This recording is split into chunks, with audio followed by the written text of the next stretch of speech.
So the first one that I want to talk about, the first contender, is Chandra Arya. So Chandra Arya is a Liberal MP from, I think, the Neopan region, which is near the Ottawa region. And yeah, he's not one of the top contenders. And, if you ask the word on the street, the consensus is that he probably doesn't stand an actual chance of winning.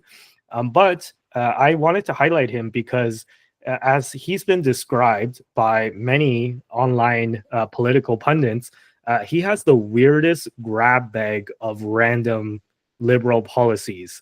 And some of the policies I actually agree with, right? Surprisingly, like you probably didn't expect me to say this, but some of his policies actually don't sound that bad.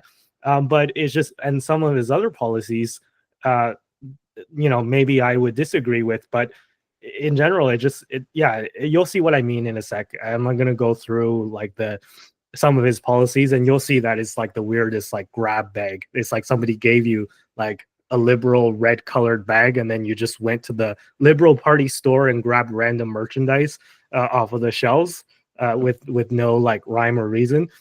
So first, his policy is he supports the abolition of the monarchy. So he wants Canada to become a republic. So I'm not sure if this is something that I've talked about in the past, but I actually don't think that this is a bad idea. I think the monarchy is kind of archaic, and why do we have to swear allegiance to the king when you become like a Canadian citizen, even though the king is all the way across the Atlantic Ocean in another country, right? So yeah, actually I think that that's something that maybe I can get behind. And he's actually Chandra Arya is a big opponent of DEI, diversity, equity, and inclusion. And this is something that I think I've talked about a lot in the past, where I think DEI has gone too far, and we need to bring society back to a meritocracy. And you see that a lot in right now that's happening in the United States after Trump was inaugurated. So yeah, this is a good idea. I think like it's not that we don't want people to have diverse backgrounds and stuff, but it's just we shouldn't prioritize that over merits, which is what I find a lot of the times is happening in Western countries like the United States and Canada. So he's pushing back upon that, which is nice. He proposes taxing expatriate citizens, and he would also remove the carbon tax. So that's something that's straight out of Pierre Poilievre's playbook, right? And he supports recognizing Palestine as a state. He's very pro-Palestine, which is kind of rare in, I guess, Canadian politics, because both the Conservatives, the top brass of the Conservatives, and the Liberal Party are pretty pro-Israel, if I do say so myself. He would criminalize displays of terrorists and extremists. So he's like, I support Palestine, but I don't support like Hamas and all that stuff, right? And he wants to position Canada as an energy superpower. Again, this is something that Pierre has actually talked about a lot. So maybe he's actually, in a lot of ways, pretty similar to some of the talking points are similar to what Pierre is talking about from the Conservative side. And he's also against Trudeau's immigration policy, saying that it's made us dependent on cheap foreign labor, and it's like not good for Canadian society. So yeah, this is again, as I said, a weirdest grab bag of policies from a Liberal candidate. So that's Chandra Arya for you. But let's go through some of the other candidates. The top two contenders that could actually win the Liberal leadership race that I mentioned earlier are Chrystia Freeland, first of all, who's the former finance minister and deputy prime minister. We talked about her a lot when she rage quit Trudeau's cabinet a few weeks ago or a month ago. And then we have Mark Carney, who's probably a little bit higher in terms of odds on Polymarket, actually a lot higher. He's at like 80% odds.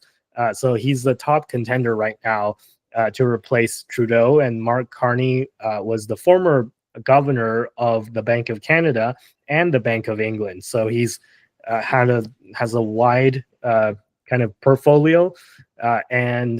Yeah, he claims to be an outsider, but we'll see about that. I don't think he's an outsider. His name is literally on all our money if you look at the bottom corner.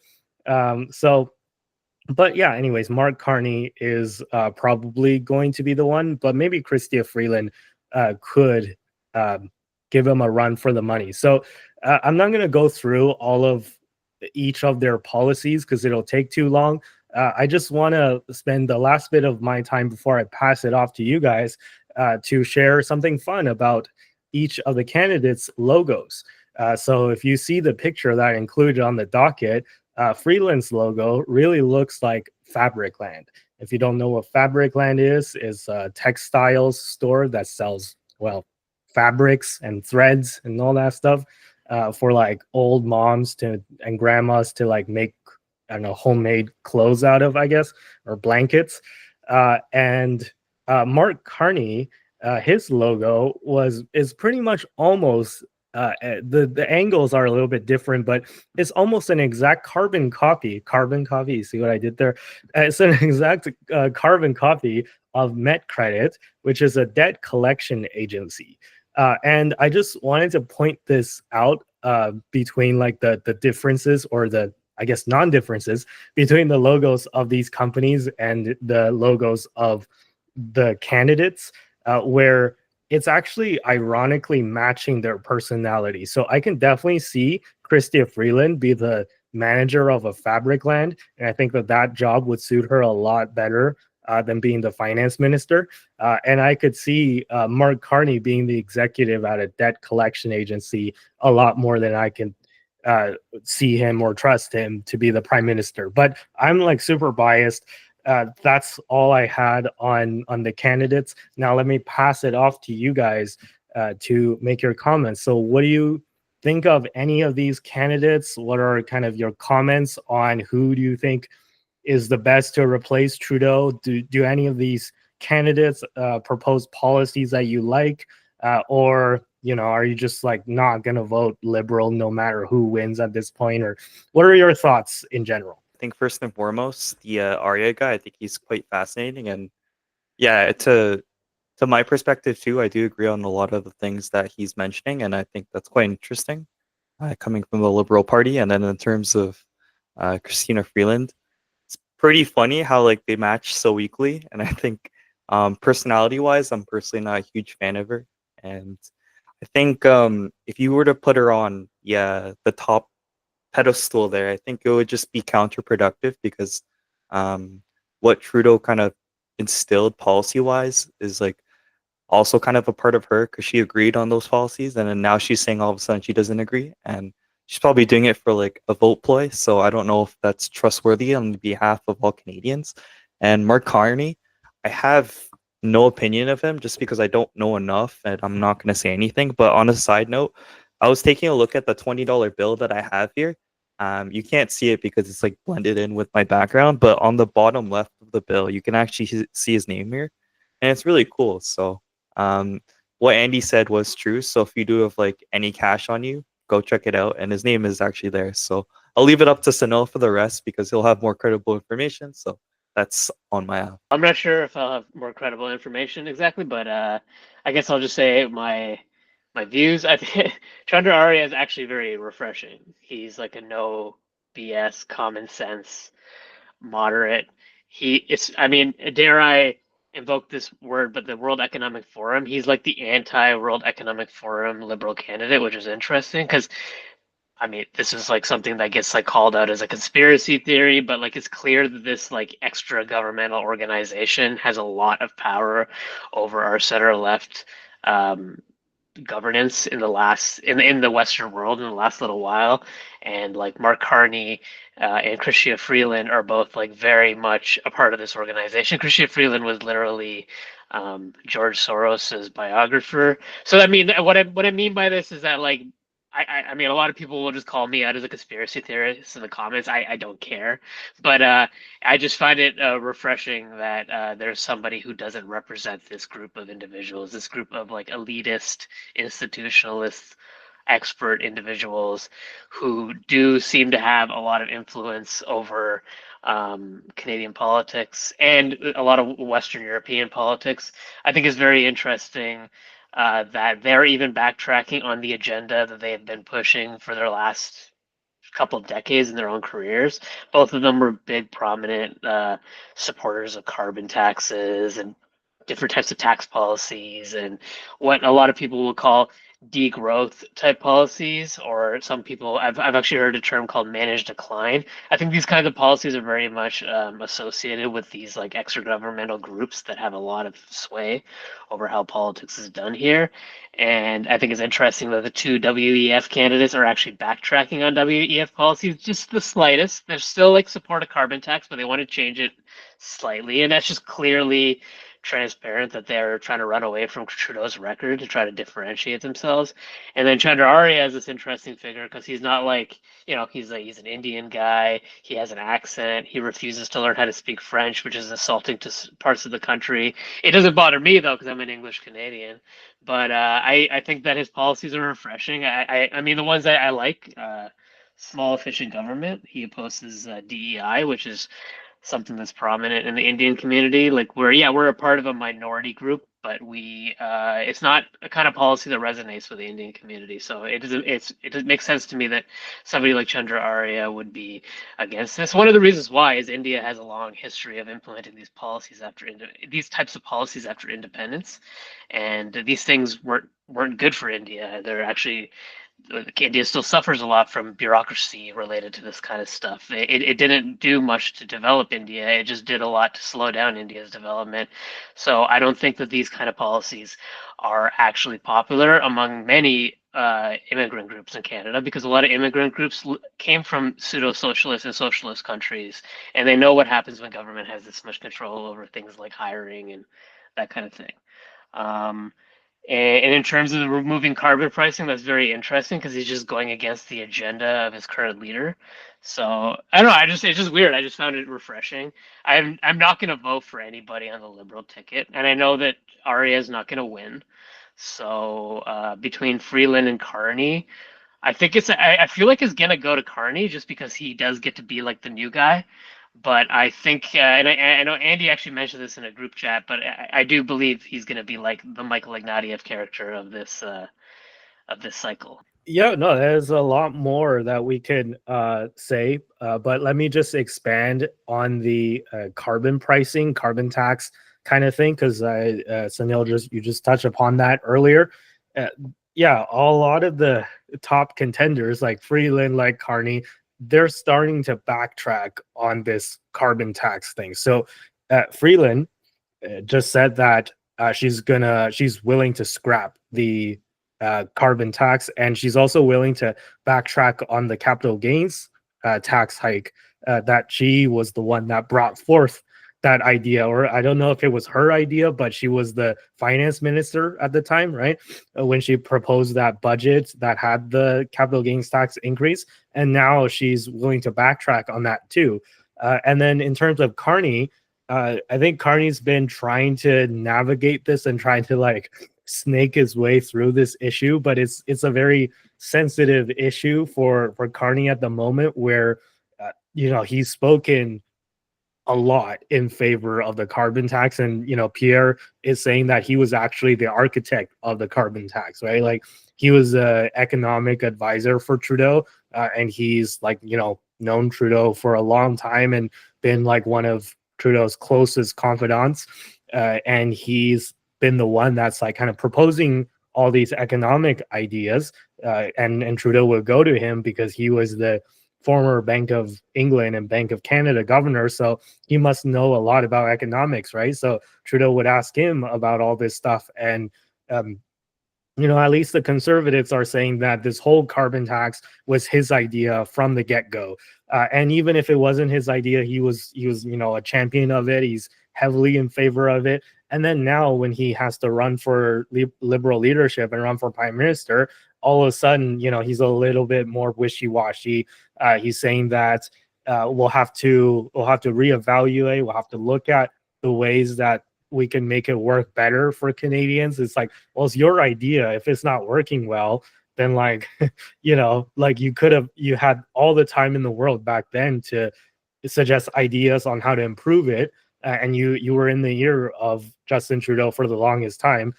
So it's convenience that now he's running for prime minister, that all of a sudden he's like, oh, well, we'll look at it, and if you guys don't like it, we'll find ways to fix it and make it better. Or if you guys are really against it, I'm open to canceling it altogether, right? So yeah, it's just very clear pivoting, I would say, to put it nicely, from both Carney and Freeland. And let me just maybe swing back to Chandra Arya for a quick second here, where for Chandra Arya, I think Sunil, you mentioned earlier that you saw this interview. I think we all saw the interview where he just professed to not speak French, right? Or he actually doesn't. He admitted to not speaking French, and he was kind of like not ashamed about it, which was like really surprising, because here in Canada, like, I'm not sure if you saw, but Christy Clark, who's a former premier of BC, she tried to run for the Liberal leadership as well, but then she dropped out. And one of the major reasons, well, she made a mistake and she said something, wrong. She lied. She misspoke, which was a lie, about like, voting in the Conservative leadership race. But we won't talk about that because that's another thing altogether. But one of the other major roadblocks to her candidacy was that she doesn't speak French, and she's trying to learn. And she's like, oh, my French is getting better. Don't worry, I'll learn. And Chandra Arya, when he went on the like CTV or CBC, I think it was, and the host was asking him, it's like, do you speak French? And he's like, no. and then the host is like, well, I don't speak French either, but you're the one running for a prime minister. Don't you think that that's kind of a problem? Like, you need to win seats in Quebec, especially if you're a Liberal. And then he's like, no, I don't think Quebecers care about language. The Quebecers just want, the economy and the system to work well for him. And, that was like, when I saw that interview, I was really taken aback. It's like, I'm sure Quebecers want the economy to work for them, but like, to say that Quebecers don't care about language, that's totally the exact opposite of everything I understand about Quebecers. Now, I'm not a Quebecer. I don't live in Quebec, and I've only been to Quebec, maybe a few handfuls of times in my entire life. But yeah, what do you guys have to say to Chandra Arya? Like, do you think that we'll ever get to a point where someone could get elected prime minister of Canada without speaking French? And do you think that there's credence to what Chandra Arya said, or is he totally just, off his rockers and, smoking crack, or whatever you want to say it is? I thought I don't know. This is going to piss off a lot of Canadians, and I saw a lot of Canadians, even English and French speaking Canadians, that were insulted by this. So yeah, I obviously, not knowing French is not going to be the best electoral strategy for him. But I'm not going to lie, there was something about it that I found refreshing, because I come from an area of Canada I came from southwestern Ontario, and it's very English. Like, we learn French in school, but it's kind of shoved down our throats. And we do learn to be respectful of Canada's bilingual heritage, but like, there's a part of me that's like, finally somebody who's willing to say like, nah, I'm not going to learn French. I just thought that was kind of refreshing. I don't know if Canada's ever going to be a country that moves on from this language issue. It's been going on for so long that I just don't think we can heal from it. But there's just a part of me that kind of like to see somebody stand up to that institutional like bullying that's in Canadian politics, where anybody who's not bilingual, anybody who can't speak French, is instantly bullied for that. Though I even didn't like how Jagmeet Singh was bullied about it earlier in his career. He did eventually learn it, and he never won any seats in Quebec, but he did eventually learn it. So I don't know. There's something about this like GTA. There's like the GTA culture of this country never really gets represented in Canada. And it's a large part of this country. There's a lot of people who live in that area of Canada, and the strong English speaking culture gets kind of no representation when it comes to our national leadership. So there was something about it that I liked. Not going to lie. And I think people in the comments are going to come after me, and I'm not going to read your comments. So go ahead. I might take it like a different spin, like but I totally like agree with like what you're saying. Like it's nice to have like a different side of the coin represented rather than like the main one coin. Like heads is being represented. Normally it's tails kind of business. But think I've made a few trips to like Quebec, specifically Montreal, and I think there's like bylaws to like keep the language prominent and strong. Like example in France, like KFC I think is just KFC, but in Quebec specifically it's like PFC, right? And then the stop signs have like arrête, and not to mention there's like French presence in like other provinces too. So if you're familiar with like Edmonton, Alberta, there's like a small town called Beaumont, and then they have like arrête signs into as well. So there's a lot of like French speaking areas all throughout Canada. And yeah, I do get it. Like I have like no exposure to French whatsoever, and I don't even use it. Like they do shove it down our throats and stuff with French. You barely like know how to say like hello in like a full sentence, but it is what it is with teaching and stuff. But I think the French people are really nice, and the few Montreal friends that I do have tend to know how to speak English and French. And I think there's like a lot of people in like northern Quebec probably that only primarily speak French. So I don't know if it's completely fair to have, like a leadership representative not being able to speak the language, sort of, or like the kind of mother tongue to them. So those like specific individuals who only speak French. But to be fair, though, like Canada is multicultural. It's not like the prime minister knows how to speak Tagalog because I'm Filipino at the caveat. But I don't know. As a kid, I've been raised as French and English are like the two main languages in Canada. So I think maybe I'm traditionalist, but if things were to change, it'd be okay. And I don't know where I'm saying, but I think point being is I also had a chance to see that interview. I don't know if one of you guys sent it. It was hilarious. He was so adamant. He was like, no, I don't need to learn it. I'm like, holy crap, what a savage, bro. But yeah, I thought that was really funny. I do remember seeing that. But yeah. Yeah, you know what? After I saw that interview, I actually went and registered as a liberal just so that I can vote for him. Just because, like, I know he's not gonna win, and my vote is not gonna matter. And like for that kind of like, I don't know, bravado, I guess you could say. I think he deserves my vote. I mean, there's no way I'm voting liberal in the general election, but considering that it's free to register as a liberal anyways, I might as well do it, right? So I'm gonna do it. I'm gonna vote for Chandra Arya. I just think that like even if there is a tiny like 0.001% chance that he like wins and totally blows up the system, I think that it will be kind of nice, and it'll be also very refreshing to see the Liberals win 0 seats in Quebec. I think that would be a great thing for Canada as a whole, and that's definitely going to happen if Chandra Arya wins, right? And yeah, Sunil, you wanted to say something. Potentially, Chandra Arya knows he's not going to win, and there's like a contingent of liberals that want to push back against this kind of politics that had dominated the liberals. What I named, like what I call the WEF degrowth type policies. I just think that there are a lot of progressive Canadians and center left Canadians that are kind of sick and tired of everything being about carbon taxes and the world's going to end because of climate change. And I've always been somebody who cared about climate change, but I just think that things kind of got out of hand when we started to like regulate cow farts instead of like trying to electrify our transportation systems. So I just think that maybe there's like pressure in the Liberal Party, and they found somebody who's willing to run and willing to like have that bravado and know he's not going to win, but try to represent that more moderate wing of the party. In terms of yeah, like maybe perhaps Canada should always have a bilingual prime minister if you want to keep the country unified. But I just don't think Canadians should feel bad for being unilingual. I just think I'm kind of sick and tired of that. And I think the Canadians who are unilingual should be proud of who they are, and they should be proud of their little pocket of Canada, whether they speak French, English, an indigenous language, whatever it is. I just think this whole French language debate is tiring. It's been going on for too long, and I'm sick of it. I do understand the Quebecers want people who represent them and understand their culture, but when it comes down to it, it ends up being very fake. Like when Jagmeet Singh learned French, it's not like he like knows much about French culture. He just had to fake it.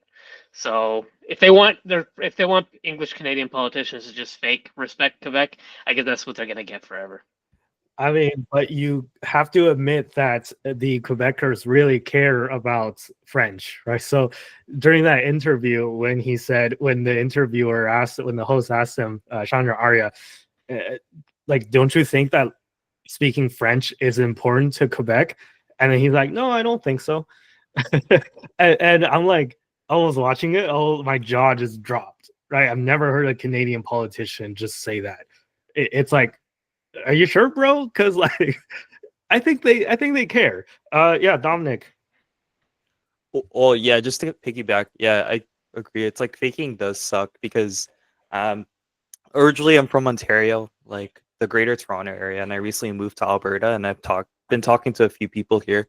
There's like in their lives, besides like a little French class here and there, zero like French culture like whatsoever. Like to be fair, in Ontario, like if you go to Ottawa, it's like right next to Gatineau. So when you go to, I don't know, Barwood Market or something, or I forgot that CF mall, like you'll hear like French conversation lingering in the mall, whatever.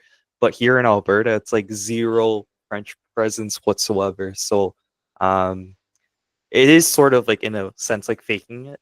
And just because you have to conform to like the bilingualism of Canada in a sense isn't fair if you like really weren't raised upon that way, and then you just have to for the sake of doing it. I don't want to sound too insensitive, but I do get it too. It's like there's no presence, so like you basically like forced it down your neck because of like the way everything is. So yeah, I do understand both perspectives.